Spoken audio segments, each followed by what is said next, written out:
Tiga pemain grade A diaspora siap memperkuat timnas Indonesia satu langkah lagi, ujar Menpora Dito Aryo Tejo. Nama sekalian, siapakah tiga pemainnya? Ini dia.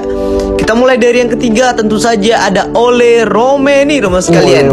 Dimana proses naturalisasinya diperkirakan rampung lebih cepat karena perlengkapan sudah siap, tinggal sumpah WNI saja. Keren sekali Ole Romeni.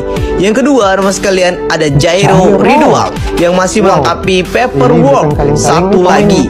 Dan semoga saja Jairo bisa memperkuat timnas Indonesia. Namun, kata Menpora, Jairo akan segera memperkuat timnas Indonesia. Dan yang pertama, kejutan, ada Mitchell Baker, teman sekalian. Ini sangat keren sekali, dimana Mitchell Baker ini sebentar lagi juga memperkuat timnas Indonesia karena persyaratannya akan segera dilengkapi. Keren sekali, back kiri dari Liga Prancis. Keren sekali timnas Indonesia.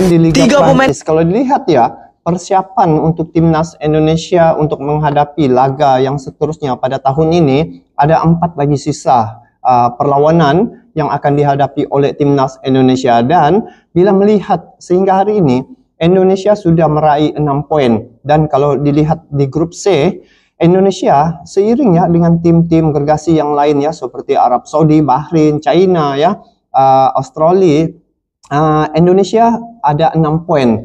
Dan satu rekod yang telah dikecapi dan juga pecah rekor untuk ASEAN. Timnas Indonesia telah memecahkan rekod ASEAN, ya. Sebelum ini yang meraih poin tertinggi adalah Vietnam sebanyak 6 poin di kualifikasi Piala Dunia, ya. Tetapi hari ini Indonesia sudah berada di kedudukan ketiga, ya, urutan yang ketiga di grup C dan sudah meraih sebanyak 6 poin. Bayangkan guys, kalau 4 laga itu dimenangi oleh Indonesia, walaupun menang tipis, ya, contohnya 1-0 ataupun 2-1, ya, Indonesia memenangi perlawanan sisa laga ke depan ini, Indonesia sudah pasti akan lolos ke Piala Dunia. Dan apabila saya melihat tindakan Federasi Sepak Bola di Indonesia telah menggantikan pelatih, ya, Coach Sintayong kepada pelatih asal dari Belanda yaitu Patrick, di sini satu keberanian dan tindakan luar jangka. Ramai orang kaget guys atas keputusan dan tindakan Federasi Sepak Bola di Indonesia. Kenapa? Mereka berani menukar saat timnas Indonesia, ya, sudah berada di posisi yang boleh dibanggakan, tetapi mereka berani menukar pelatih.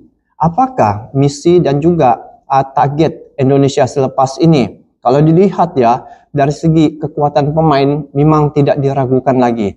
Para pemain timnas Indonesia kebanyakannya adalah pemain-pemain yang sudah terbiasa bermain di Liga Eropa. Dan benteng terakhir untuk Indonesia tidak lain dan tidak bukan yaitu Martin Paes. Dan ini adalah satu kekuatan untuk timnas Indonesia. Dan saya melihat, ya, sekiranya pemain-pemain naturalisasi yang sudah gabung dengan Indonesia bermain dengan maksimal, kekuatan itu lebih daripada apa yang mereka lakukan sebelum ini. Sebab bila melihat perlawanan sebelum ini, ya, ada beberapa pemain yang sudah gabung dengan Indonesia, pemain naturalisasi, tetapi belum dimainkan secara maksimal.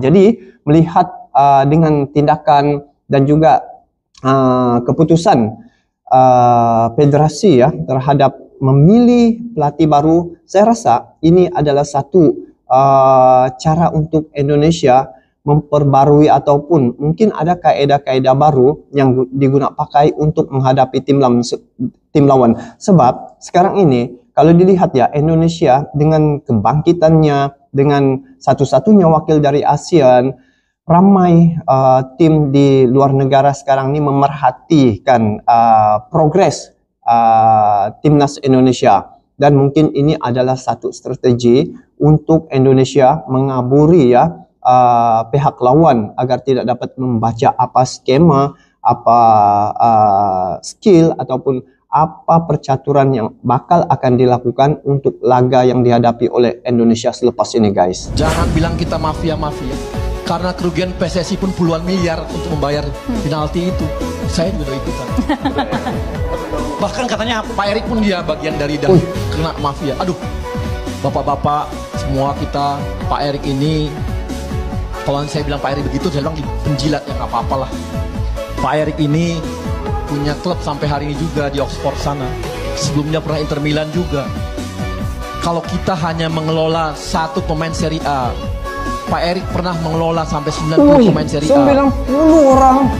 Beliau pernah menghadapi banyak pelatih-pelatih level dunia. Jadi sudah standar beliau lah. Nggak mungkin lah dia bisa dipengaruhi kami exco ini. Oke. Bung Jadi Arya. udah hentikanlah yang mengatakan ini pengaruhi mafia. Udahlah, jangan. Itu hanya membuat sujon dan Itu yang saya katakan guys, sebenarnya Pak Erick Thohir ini dia telah mengubah ya persepsi tim-tim yang ada di Asia Tenggara ini. Secara tidak langsung dia telah membakar semangat pemain-pemain ataupun tim-tim yang ada di Asia Tenggara ini. Bayangkan Pak Erick Thohir kalau di Indonesia baru 1 orang yang bermain di Serie A.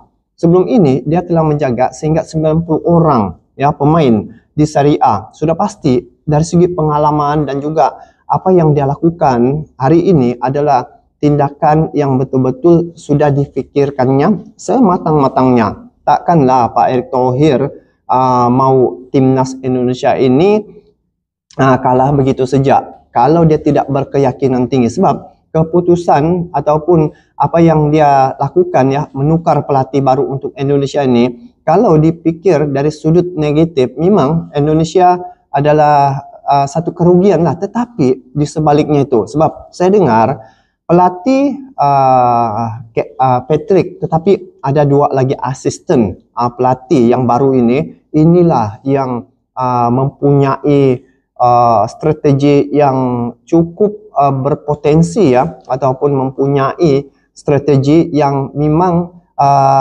dikagumi ataupun memang diiktiraf ramai orang. Sebab Belanda guys, siapa tidak kenal liga-liga yang ada di Belanda. Sekarang ini pemain-pemain Indonesia ya, timnas Indonesia itu 80% itu adalah pemain keturunan Belanda. Dan sudah pasti dengan adanya pelatih dari Belanda juga, dari segi mungkin penyampaian sangat mudah, dan sudah pasti mempunyai misi dan visi yang sama. Sebab Pak Erick Thohir dia lebih tahu mana yang baik, mana yang buruk, dan mana yang terbaik untuk timnas Indonesia. Di saat sekarang ini Indonesia berada di urutan yang ketiga di kualifikasi Piala Dunia 2026 di grup C.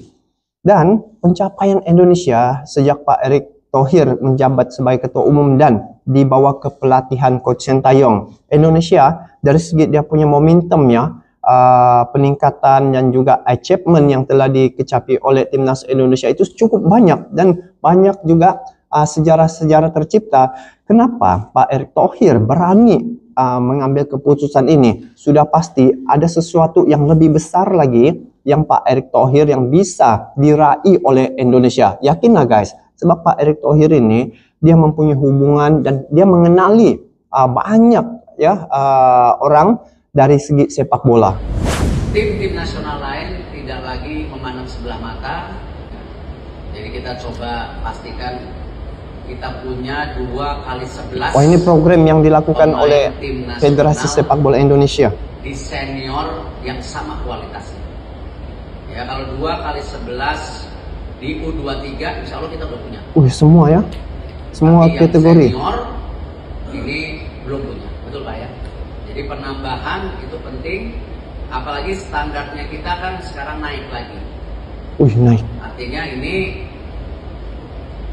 tim-tim nasional lain tidak lagi memandang sebelah mata, pasti mereka akan mempersiapkan jauh lebih baik.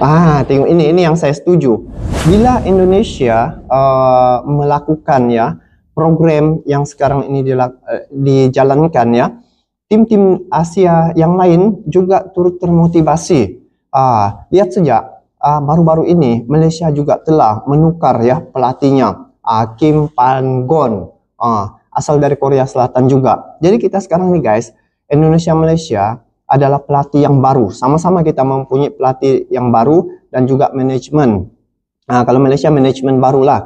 Dan bila melihat apa yang telah dilakukan oleh Pak Erick Thohir ini, sebenarnya bukan sekadar untuk membangun sepak bola di Indonesia. Tetapi secara tidak langsung se-ASEAN juga ya turut terkesan dan juga dapat sama-sama membangun. Karena apa? Karena ada rasa sikap persaingan.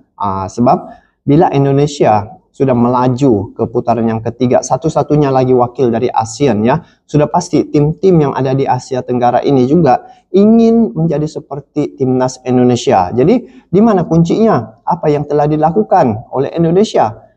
Jadi melalui program-program yang dijalankan oleh Federasi Sepak Bola di Indonesia inilah yang saya lihat telah membawa timnas Indonesia itu berada di jalan yang betul. Kalau tidak karena pengurusan, kalau tidak karena siapa yang memimpin ya, saya rasa Indonesia tidak boleh sampai ke tahap ini. Tetapi dalam Federasi Sepak Bola Indonesia ini mempunyai seorang pemimpin yang betul-betul disegani serta dihormati dan mempunyai hubungan yang baik terhadap dunia sepak bola dan juga FIFA, sehingga kan pelatih baru yang dilantik ya untuk memimpin timnas Indonesia kaget karena ada kantor FIFA di Indonesia guys, di Jakarta. Jadi ini satu motivasi sebenarnya yang saya lihat yang telah dilakukan oleh Indonesia untuk tim-tim yang ada di sekitar Asia Tenggara ini juga. Confidence is the most important thing. Oh ya, ini pelatih baru. Dia tidak memikirkan ranking itu. Borneo. Okay. Mario. Nice to meet you. Oh, dia bertemu dengan Athlete. ini ya, klub-klub. Athlete from Persik Kediri. So basically, we have 17 clubs join tonight. We have 2 lady boss, one Bia, Ini ada one wanita ya? So they representing of the League One because we want to do benchmarking regarding how League One, League Two, the comparison with Indonesian leagues. So we want to start with this, because at the end, what Patrick told me, to build the national teams, we need all the clubs to be present and support. And so I think this is one of the good partnership between the federations and the league. We all know that we have a common goal, so we will do everything what's in our power to accomplish this mission. We need each other, not only me, not only Danny, not only Alex, we got the whole staff, and we need to convince the players that where there's a dream, there's an opportunity. From experience as a player, when you have a dream, when you have a goal, you can accomplish. No matter what ranking the other countries are, the confidence is the most important thing. And I need you, and you need me, we need each other, and that's the most important thing. Ini satu kombinasi pelatih baru, dan bila melihat pelatih baru timnas Indonesia nih, dia saya rasa ya dari segi dia punya cara penyampaian ya dengan pemain-pemain, terutamanya pemain naturalisasi selepas ini akan lebih baik lagi. Dan bila melihat apa yang telah dilakukan oleh Indonesia kebelakangan ini, dia telah membuat program yang mana semua kategori ya 2x11 itu adalah program yang telah dilakukan oleh Indonesia, serta untuk tim utamanya dia fokus kepada Piala Dunia. Sekarang ini Indonesia berada di satu tahap yang ramai tim-tim lainnya, bukan sejak sekitar di Asia Tenggara, malah di Asia juga ingin menjadi tim yang sampai ke Piala Dunia. Dan Pak Erick Thohir sudah membawa timnas Indonesia ini pada jalan yang betul, landasan yang betul. Dan bila melihat ya, untuk membangun timnas Indonesia ini perlu dukungan bukan sekadar dari pelatih, tetapi dari segi supporter Indonesia itu. Saya melihat ketika Patrick datang di Indonesia, sambutan sangat luar biasa, sehingga akan Patrick ya, pelatih baru timnas Indonesia ini berasa kaget begitu luar biasanya atmosfer pendukung timnas Indonesia. Banyak juga negara-negara lain yang besar ya seperti India, China, tetapi dari segi dukungan mereka ya beserta dengan nasionalisme itu yang pendukung timnas mereka itu agak memang berbeda ya. Tapi Indonesia dia boleh menyatukan seluruh rakyat Indonesia itu dengan sepak bola saja. Jadi bila melihat rencana Indonesia untuk sampai dan mimpi mereka ke Piala Dunia itu, saya melihat dari segi kombinasi antara pemain dan juga pelatih dan juga dukungan daripada federasi serta pemerintah ini akan lagi melancarkan perjalanan timnas Indonesia. Dan kalau lihat ya dari segi kekuatan ya, kita tengok secara logik saja, pemain-pemain dalam timnas Indonesia ini semuanya pemain-pemain grade A. Dan antara perkara-perkara yang penting adalah skill dan juga bagaimana mereka dari segi ingin membawa Indonesia itu sampai ke Piala Dunia.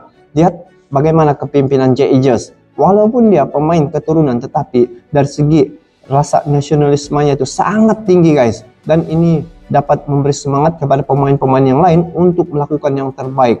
Dan saat ini bila melihat Indonesia berada di putaran yang ketiga dan dalam masa yang sama telah menukar pelatih ya, ini akan memberi satu dampak yang berbeda ya.